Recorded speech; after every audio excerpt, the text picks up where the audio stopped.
June 1st, Daily Devotional, Lift 'Em Up by Ellen G. White, the great teacher. For this cause came I into the world, that I should bear witness unto the truth. John chapter 18, verse 37. Christ was the greatest teacher the world has ever known. He came to this earth to shed abroad the bright beams of truth, that men might gain a fitness for heaven. For this cause came I into the world, that I should bear witness unto the truth. John chapter 18, verse 37. He came to reveal the character of the Father, that men might be led to worship him in spirit and in truth. Man's need for a divine teacher was known in heaven. The pity and sympathy of God were aroused in behalf of human beings, fallen and bound to Satan's chariot car. And when the fullness of time was come, he sent forth his Son.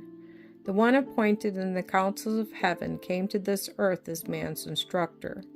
The rich benevolence of God gave him to our world, and to meet the necessities of human nature, he took humanity upon himself.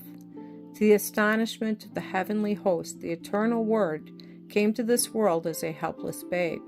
Fully prepared, he left the royal courts and mysteriously allied himself with fallen human beings. The Word was made flesh and dwelt among us. John chapter 1, verse 14. When Christ left his high command, he might have taken upon him any condition in life that he chose, but greatness and rank were nothing to him, and he chose the most humble walk of life. No luxury, ease, or self-gratification came into his experience. The truth of heavenly origin was to be his theme. He was to sow the world with truth, and he lived in such a way as to be accessible to all. That during his childhood Christ should grow in wisdom and in favor with God and man was not a matter of astonishment, for it was according to the laws of his divine appointment that his talent should develop and his faculties strengthen.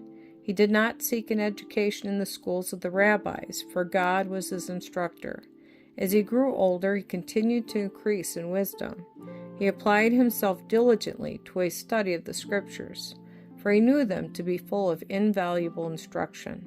He was faithful in the discharge of his home duties, and the early morning hours, instead of being spent in bed, often found him in a retired place, searching the Scriptures and praying to his heavenly Father.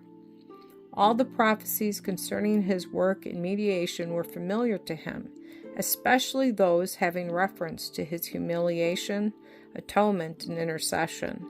The object of his life on earth was ever before him, and he rejoiced to think that the gracious purpose of the Lord should prosper in his hands. His words comforted, strengthened, and blessed those who were longing for the peace that he alone could give.